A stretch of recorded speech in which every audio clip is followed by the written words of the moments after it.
And so we've been talking about Joseph for the last few weeks, and we left off, and Joseph was in prison.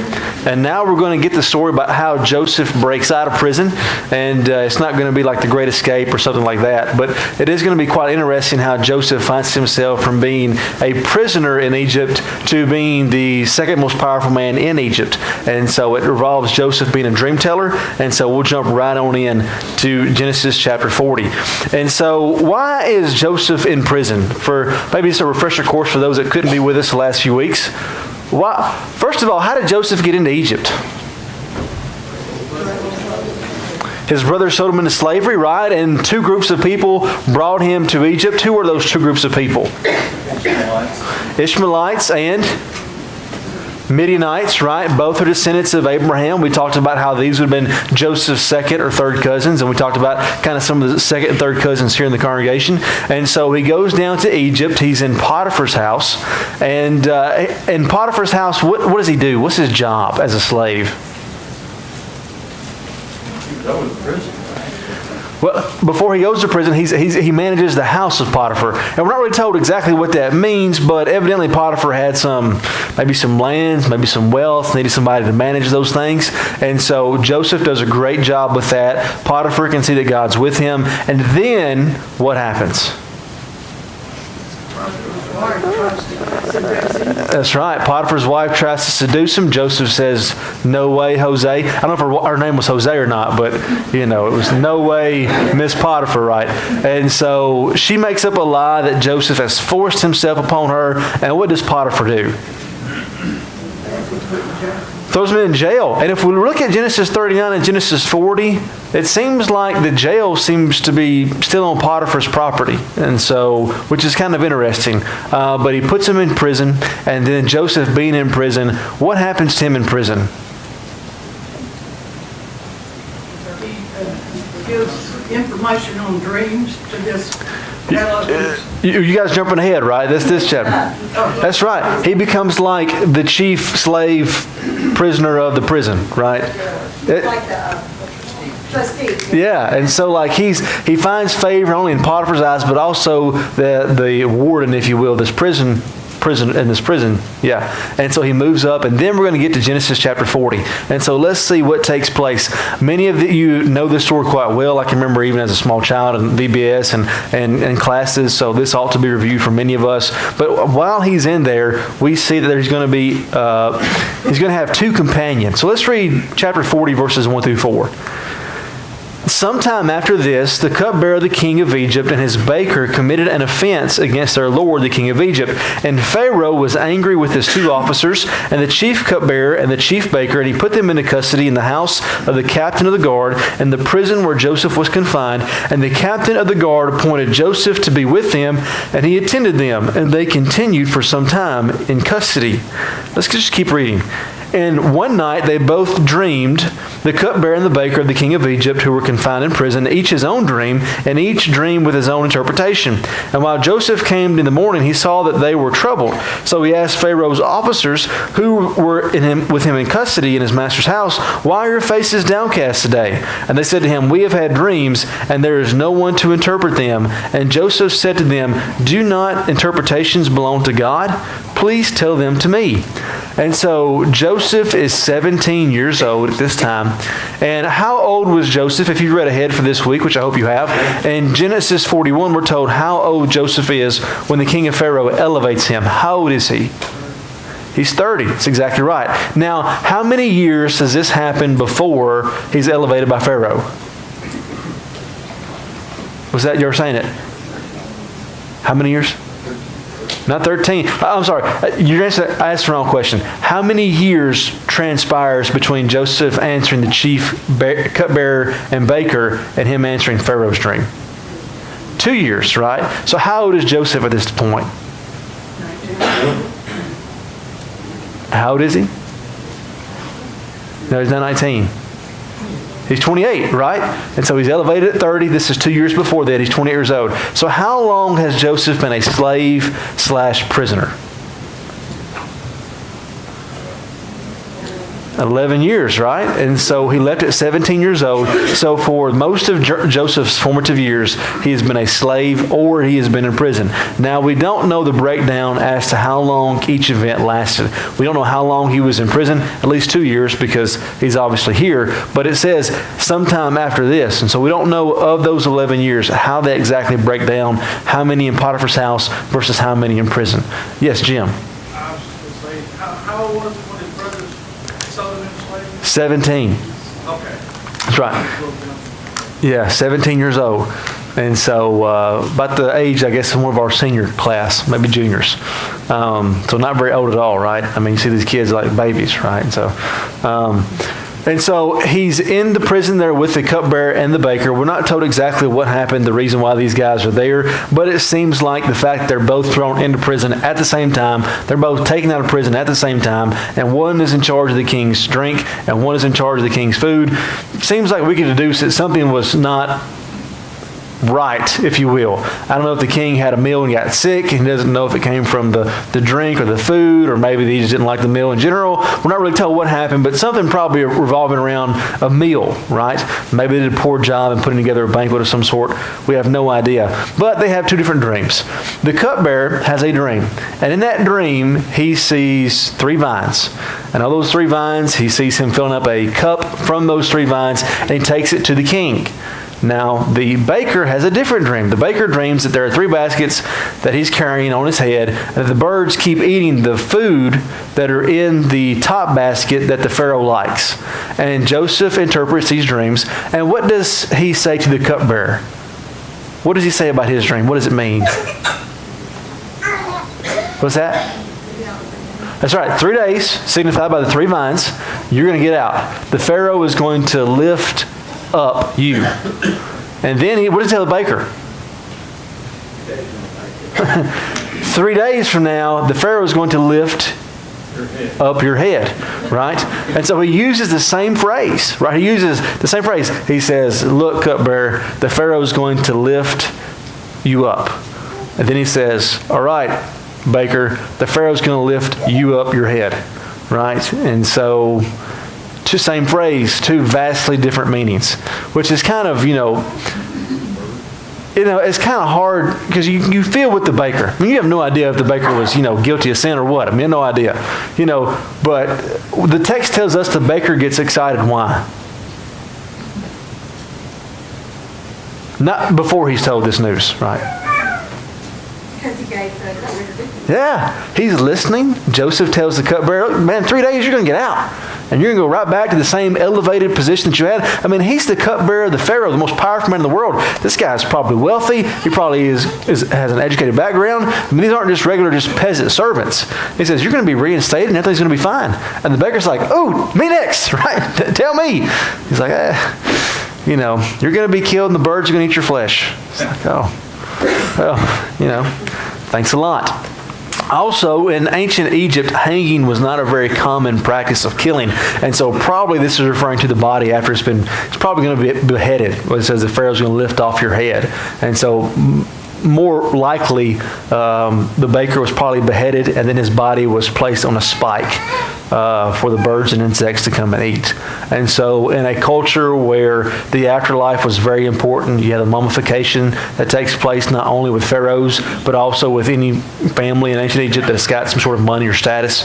And this would have been one of the worst ways your body could have been desecrated, was that after you were to die, your body could be mutilated by the animals and the birds.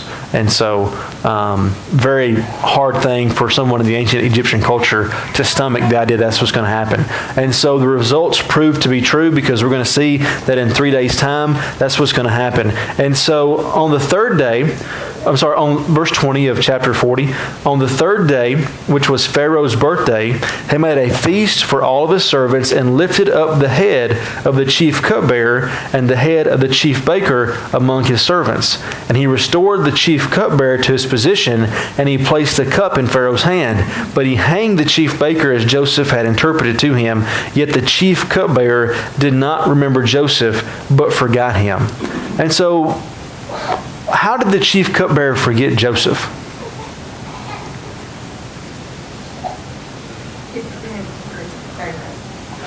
Yeah. What did Joseph tell the cupbearer after he told him his dream? Remember me, right? He's like, hey, when you get out, remember me. And so in the excitement maybe of escaping death, like his co-worker over here, maybe you forgot the Hebrew slave in prison that was the one that told him his dream. Now, dreams were extremely important in the ancient world. We have dreams all the time, and we don't really see any significance in them whatsoever. But in the ancient world, dreams were a big deal. We looked at a slide a few weeks ago about all the different times God intervenes and speaks in dreams throughout the Old Testament, but it's very prevalent in the book of Genesis. And so both Babylonian and Egyptian culture, which were the two largest cultures in the ancient Near East, both believed very heavily in God's communicating through dreams. They both had different schools of dream interpretation. We see this later on in Babylon, whenever we've got Daniel, 1,000+ years later. We see this in Egypt with Joseph. They would even have dream books. We found dream books from both Egypt and Babylon dating back to this time. And what would happen would be you would have certain things. It's like, okay, you saw, a raven. That's a bad sign. It's a sign of death, right? Edgar Allan Poe, stuff like that. And so you'd have these basic symbols that were pretty much universally interpreted. These ideas, well, if your dream had this, you go to the dream book, okay, this is what this means. Well, they're in prison. They don't have anybody who has access to one of these dream books. They don't have access to somebody who's a dream interpreter. That's their job, their trade. And yet Joseph is able to do that. And so he stays there, but unfortunately the cupbearer forgets him, and he stays in prison for 2 additional years waiting, right? And so it seems like God is, trying Joseph's patience, if you will. The man's already in prison for a crime he did not commit. And now he thinks, I'm about to get out. Like, this guy that I just told this dream to, he's going to get out. I told him I was innocent while he was in prison, and he's going to remember me, and it's all going to be good. What do you think went through Joseph's mind for 2 years as he sat there and thought, like, okay, this guy forgot. Like, he told me he wouldn't forget, and he forgot. Was that the same Pharaoh that put him in prison? Well, it wasn't Pharaoh who put him in prison. It was Potiphar, who was probably the same Pharaoh that Potiphar was under. So, but the Pharaoh did not know of Joseph or his status in prison at this point, and so, but the cupbearer did, and he forgot. And so I could see how Joseph would have been extremely frustrated under that situation. And so, any questions or comments on chapter 40? And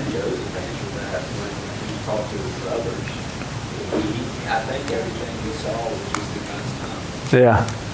I really do. I think he just finished everything that was happening to him.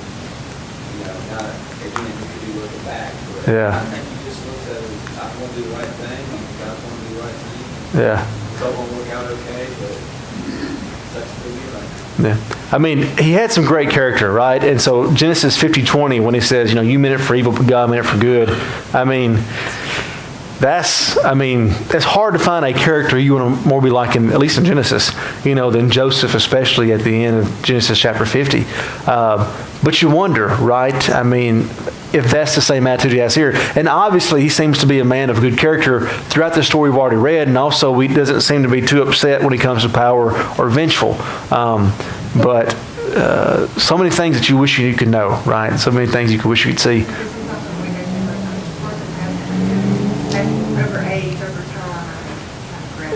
Yeah. Yeah. It's like, how many 28-year-olds that are really good with patience and not getting their way? I mean. You find it interesting that Joseph is a type of Christ in that he's going to deliver his family from the famine. Yeah. That he starts his reign at 30. Yeah. So if you couldn't hear Todd said it's interesting that they both start their reign at 30, with Joseph being elevated and Jesus starting his earthly ministry. Yeah, I think there is something to that. And,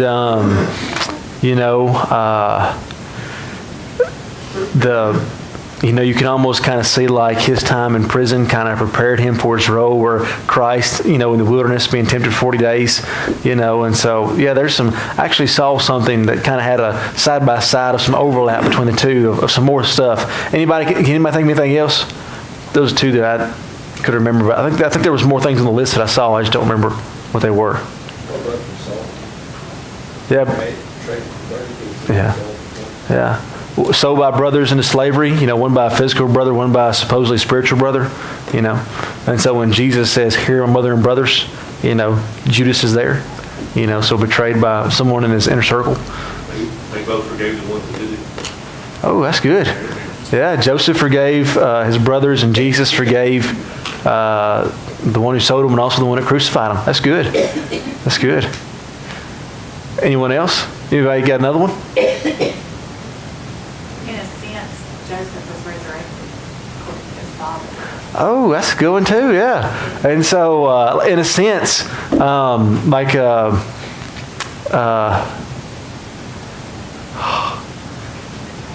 keep wanting to say Kate. It's not Kate. Kate's your daughter. Alex, yeah, Stacy. Oh, I'm sorry. Stacy. Just like Stacy said, in a way, Joseph was resurrected, right?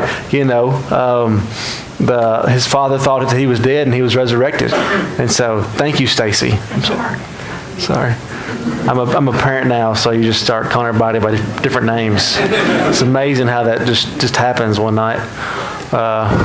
It's worse for grandparents, but good. Anyone else? Good. They were both sojourners in a foreign land. Okay. He ended up in a foreign land where he was supposed to be. Yeah.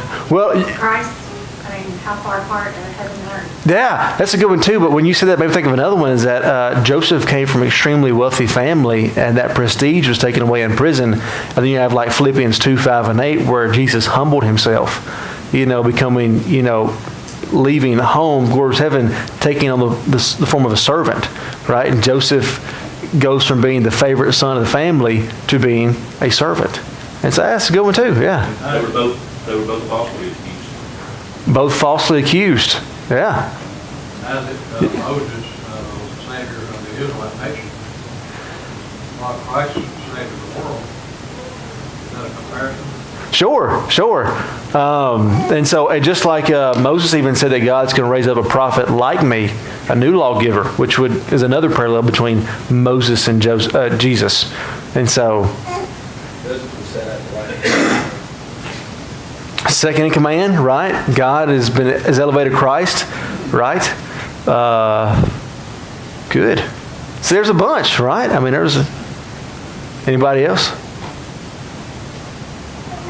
They both pretty much foreknew their destiny and what was going to happen to Joseph through dreams and Jesus through divine prophecy. That's good. They both had special revelations from God. And when you said that, it made me think of like that Genesis 50:20, like they knew it was for a better purpose. Their suffering was for a better purpose, to save others. I think the saving part's already been, but the reason why they thought that good would come out of it, and of course Christ going to the cross suffering because he knew that he was bringing salvation to mankind. And so, yeah. Joseph did his best to keep blameless before the Lord. But Christ was perfect, but Joseph, he tried to be blameless. Yeah. As well as he did. Yeah. That's good. Anybody else have any more before we move on? Good. That was good. All right. And so now Pharaoh's dreams. Let's look at verses 1-36. We won't read all of that passage. But we have Pharaoh's dreams. In verses 1-8, many of you know this from just reading the Bible or from classes, and that he has two dreams. One of those dreams, he says 7 good-looking fat cows, and they're standing beside the Nile River, and all of a sudden 7 skinny cows come up and eat the fat cows. Then he has another dream. He sees 7 good ears of grain, and then lo and behold, there are 7 thin, bad ears of grain, and they eat up the 7 good ears of grain. Now, once again, in the ancient world, dreams are supposed to be divine revelations from God or the gods to mankind. But in the ancient world, this is attested to in multiple cultures, the idea of having repetition. If you have the dream 2 nights in a row, then it means that, okay, it's like, how do you know this dream is from God and I just didn't eat sugar before I went to bed? How do you know? And so in the ancient world, if you have a dream like 2 times in a row. Like this, when you can know that this is the real deal. And so the Pharaoh is distraught because he knows this is a message from the gods, and he can't figure out what it is. And so he calls his magicians, he calls his dream readers to come and to tell him what his dream means, and they can't tell him. And so probably the most likely explanation is these symbols or images weren't used in previous dreams, and they weren't in the dream books. It wasn't like a little manual. Okay, when you got 7 fat cows, and the guys are like, 7 fat cows. We got fat pigs, but we ain't got no fat cows. And so they don't know. They don't know what to say because they don't know how to interpret the dream. And so all of a sudden the cupbearer is there, and his memory's jogged. He's like, oh, wait a minute. I know somebody who can maybe tell who the dream is. He didn't have a dream book in prison, and he told me exactly what was going to happen, and so maybe he'll know. And so he tells the Pharaoh about this young Hebrew slave. Then it says they took Joseph, they put new clothes on him, and they shaved him. Now, this would have been extremely different because the Egyptians didn't like hair. And so the men shaved themselves, their faces. Oftentimes, Egyptian culture, they would shave their heads just because they didn't like hair. They thought it was dirty. But the Israelites, on the other hand, they liked hair. And so most of the time, a Jewish man, or these aren't technically Jews, Hebrew men would not shave their beard. Like once it came in, by the time you were about, 17 for some, 13 for others like myself, like it never shaved, right? They just never cut their beards. And so Joseph's beard's probably, fairly long. And so it's like, no, you're going to be in the royal palace, you need new clothes and you shave. And so already the process of Joseph becoming more and more Egyptian, if you will, has taken place. His brothers won't be able to recognize him, soon when they come and visit. And so they take him to the Pharaoh, and the Pharaoh says that I hear that you have the ability to dream dreams. I mean, not to dream dreams. You have the ability to interpret dreams. And what does Joseph say to Pharaoh here?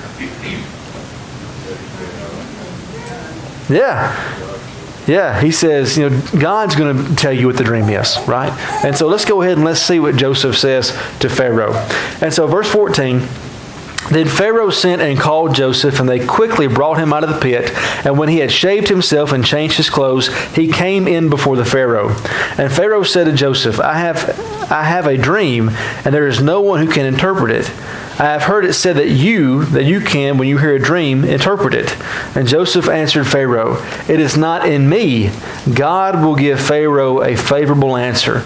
And then Pharaoh told his dreams, and then he goes and he tells him what those dreams are. And if you skip on down, we have what Joseph tells him in verse 25. And then Joseph said to Pharaoh, the dreams of Pharaoh are one.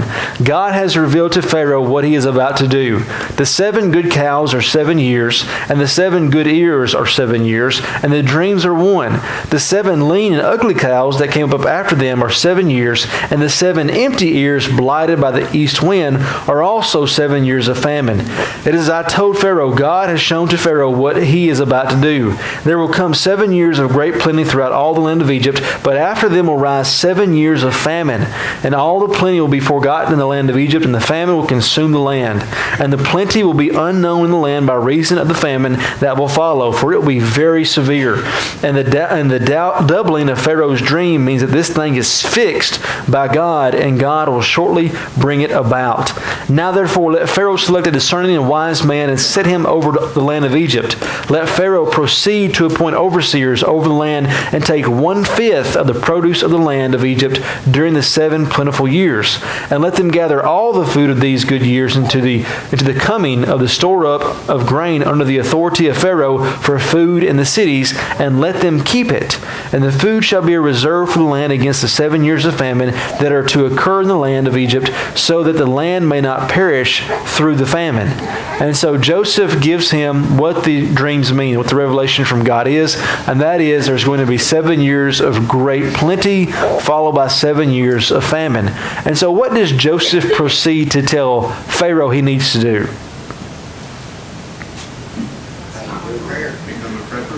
Yeah. Well, this is interesting because, in Egyptian culture, Pharaoh is God. He is seen as a divine being. Okay. Later, we're going to be told that Egyptians wouldn't even eat with Hebrews. Okay, these people are the lowest of the low. And here you have this guy who's been in prison, standing before, God in the flesh, if you will, and he says, this is what you need to do. Like, I don't know if you know how to solve this problem, but let me tell you what you need to do.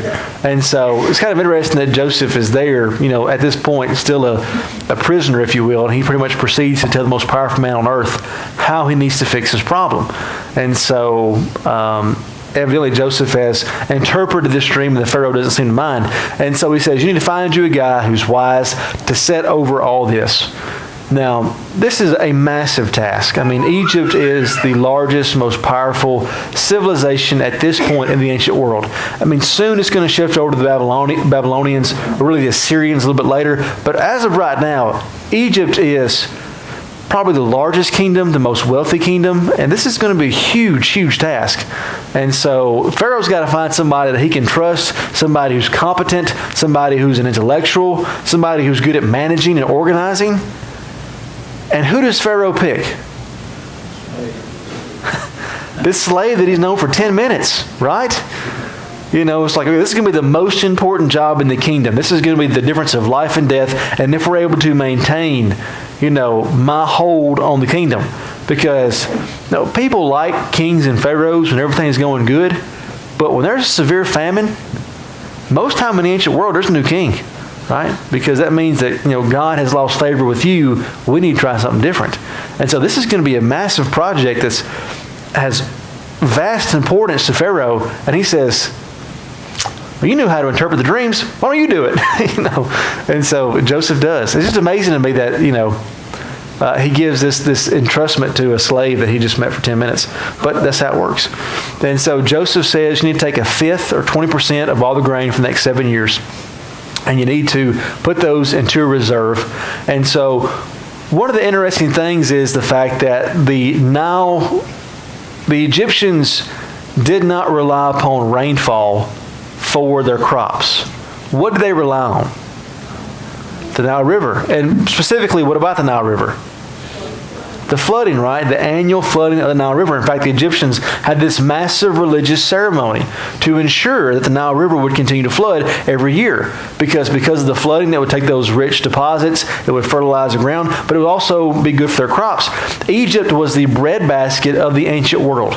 And even up until the time of the Romans, it is considered the most wealthy and most important part of the ancient world. Even with the Romans. I mean, that's why Mark Antony goes to Egypt and shacks up with Cleopatra, because he thinks that if he's going to take over the Roman Empire, he needs to have Egypt in his pocket. Well, Octavian's able to take care of that even though he doesn't have Egypt. But Egypt is even seen 2,000 years after this incident as being the breadbasket of the ancient world. Right? Today, what's the breadbasket of the world? Right? That's right. Kansas, yeah. I'm not sure which particular state it is, but yes, the great American Midwest, right? The breadbasket of the world. And so, but in the ancient world, it's Egypt. I mean, that's the place where most of the food comes in. And so it's going to be extremely important not only for Egypt, but also for the rest of the world. This is how they've been able to keep their dominance, if you will, in power. And so we see here that Pharaoh gives this to Joseph. This is called the famine stela. And so this is about the size of a man. And so this is on a rock boulder in the Middle East. This is about the size of a man. This is close up. This is an image of supposedly, this is why it's hard, because we don't know when exactly this was carved, sometime in the Ptolemaic period, which is between 300 BC and about 30 AD. All right, so it's a 300-year gap. We're not exactly sure. Okay, the Ptolemies, Alexander the Great conquered the entire world. He died, no heir. It's too big for one man to rule. They break it up into 4 kingdoms, right? In the east, you have the Seleucids, which are based in Syria. You had the Ptolemies, which were centered in Egypt. They would fight for 300 years till the Romans came on the scene. And one of the places they continually fought over was where? Israel. And so the Jews go from being under the Seleucids to Ptolemies, back to the Seleucids, 2 or 3 times. And so these 2 kingdoms are extremely important in the story of the Jewish people, if you will, and them getting ready for the Messiah. But anyways, and so in this stela talks about Imhotep. And it says that there was this 7-year famine that was devastating throughout the world. But because of the chancellor of Egypt, Pharaoh's right-hand man named Imhotep, he was able to take grain stored up and not be struck by the famine. Pretty cool, huh? Pretty wild. There's some problems, though.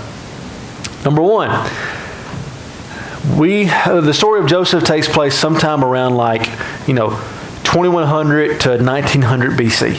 Sometime in that ballpark, okay? Imhotep and Pharaoh de Josar, I don't know how to say his name, it's really hard to say. And he lived about 2600 BC, right? Why is that a problem? Right, if we try to connect this with the Joseph story, how is that a problem? Don't match up. Is it close?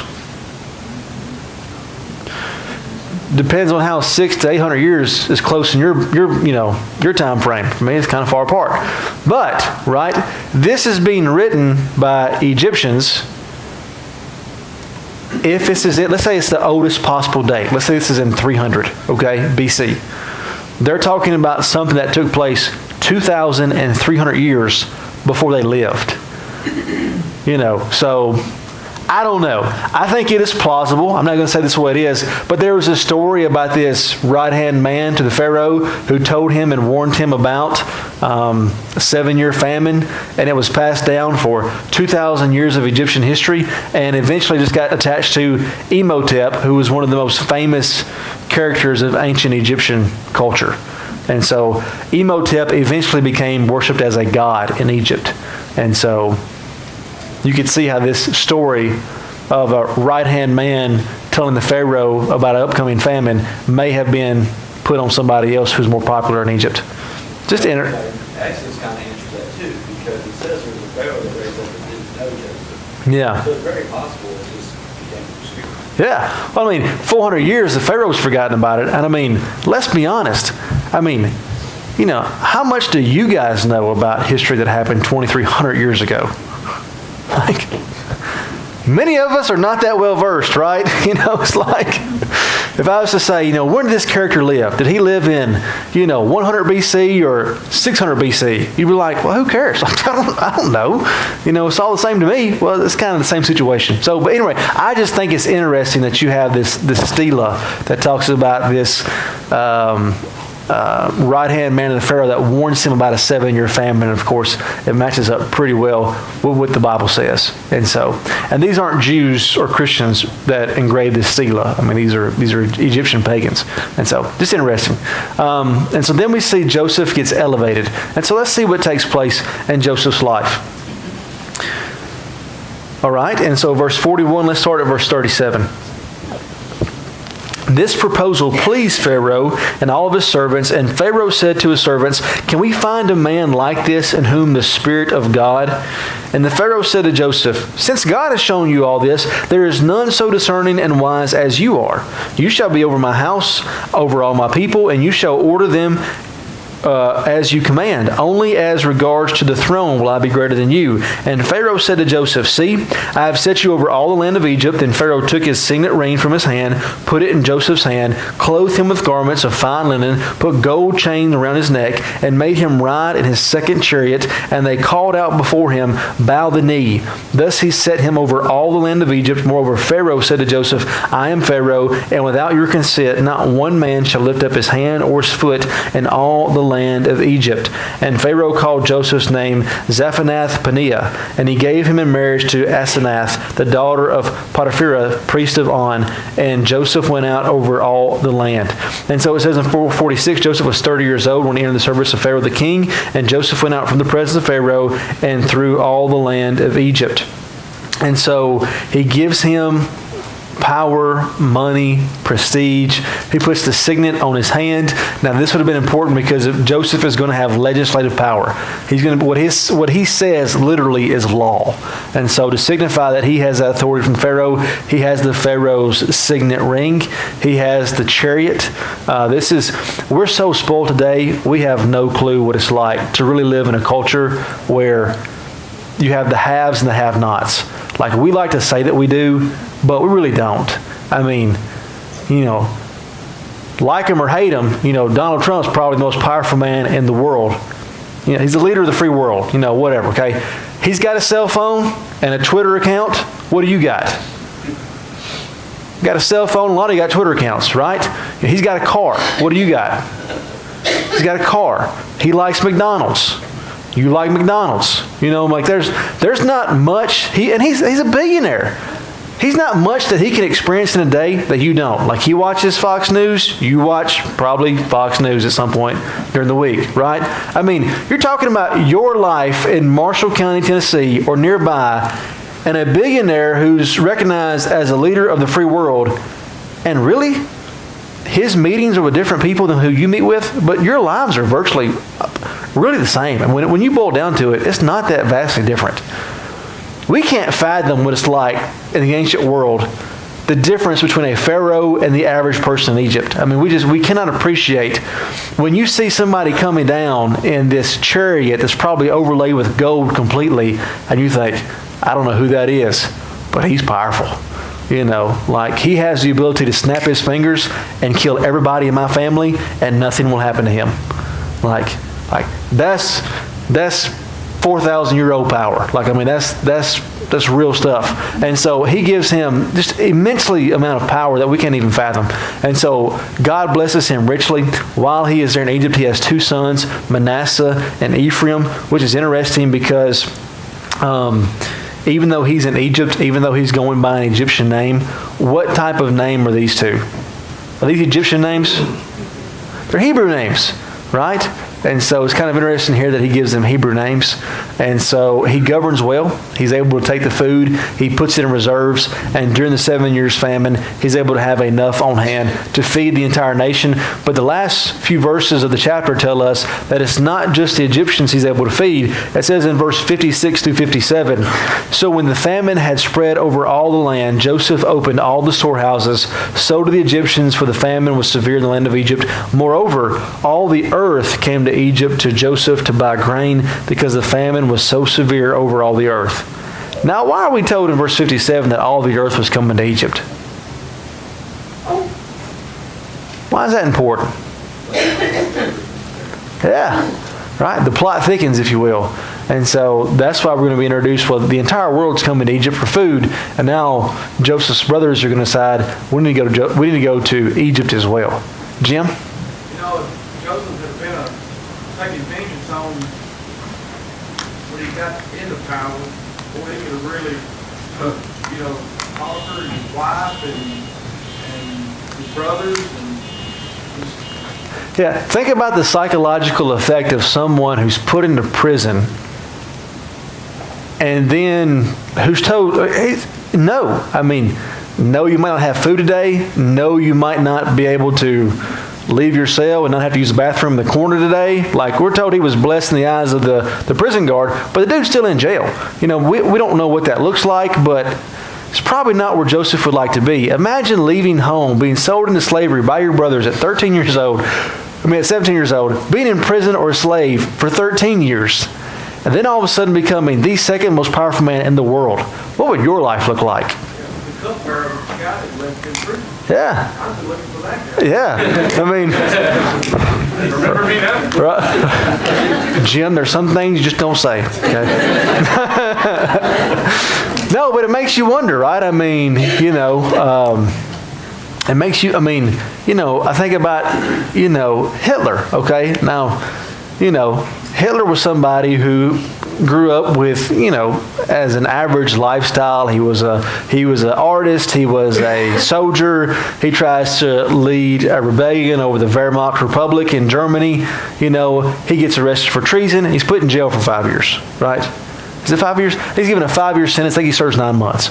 And But anyways, that dude becomes the most powerful man in the world. And what does he do? Some bad stuff. Some bad stuff. What does Joseph do? He feeds the world. And not only does he do that, but he seems to never forget who God is. I mean, we're told that in the 7th year of plenty, and so Joseph has been in power for 7 years, right? He has 2 sons. He names both of those sons. Manasseh, he says, God has helped me forget my hardship and all my father's house. And Ephraim, for God has made me fruitful in the land of my affliction. And so what was Joseph's mindset after he becomes the most powerful man? Not for a couple of months, but for 6 years or so. 7 years. He never forgets who God is, right? Even in a foreign land, surrounded by pagans, he never forgets. And so the takeaways that we have in these 2 chapters really are the power of character. I mean, you see the lack of character by Joseph's brothers, but you see the power of positive, godlike characteristics in Joseph. I mean, a man who's able to withstand so much abuse, so much misfortune, if you will, to be someone who, when he's given the reins of power, you don't see it affect his character. Does that make sense? A lot of times people say that money or power or prestige changes who you are. Oftentimes it doesn't. It just magnifies it, right? If you're a meanie pants and you're poor, if you have lots of money, guess what? You're probably a meanie pants. If you're a good, wholesome Christian, you inherited money, guess what you probably still are? A good, wholesome Christian who can help people with their money. But the power is in the character, not the attributes. And we'll see that with Joseph. Number 2 is God's presence. After 13 years of being a slave and being in prison, and God's still there with Joseph in the jail cell. And so, it may not have seemed like that for Joseph, but he still is. And it's easy for us to read the story and to see that. But, I mean, how many times have you been in the jail cell? I mean, not literally, maybe literally, I don't know. But, how many times have you been in the jail cell of life and you felt like you had nowhere to turn and you felt like God had abandoned you? God, I don't know. I mean, I'm not a perfect person, but I didn't deserve this. I don't know about you, but I've said that in my head a few times. And I've had a really good and blessed life. I haven't really had that many hardships. And so, it's easy to read the story and not think about ourselves, but, whenever we find ourselves on hard times, really hard times, do we realize God's presence is there? And are we thankful for it? And number 3, God's providence. And we'll see that, as Todd mentioned, Genesis 50:20, Joseph was able to look back and say, you meant it for evil, but God meant it for good. Romans 8:28, all those who love the Lord, all things work together for good for those who love the Lord. And I would have one caveat. This does not always include self-inflicted wounds. And so, you just can't go around and, hurting yourself, making bad choices and say, Romans 8:28. It's like, well, yes, but, stop stepping on the rake. Sometimes you have to make good choices. So we can see that what Joseph is suffering is through no fault of his own. So there is a slight caveat there. But even God's providence in hard times. Any questions, comments, additions to these 3 that we have? Do we have any record of God actually speaking to Joseph? Or was his faith so ingrained in him that he just remained a godly person? Up until this point, the only revelation he's had from God is in 2 dreams. And he knows it means that his family is going to bow down to him at some point, but he doesn't. That's the only revelation that we're ever told that he has. And that's been 13 years by the time he's in prison. And so, and most people in the ancient world believed that if you left home, your God wasn't strong enough to go with you. That gods are regional. We would see that with Jonah hundreds of years later. And so his faith, like you were saying, is just impeccable, it looks like. So, anyone else?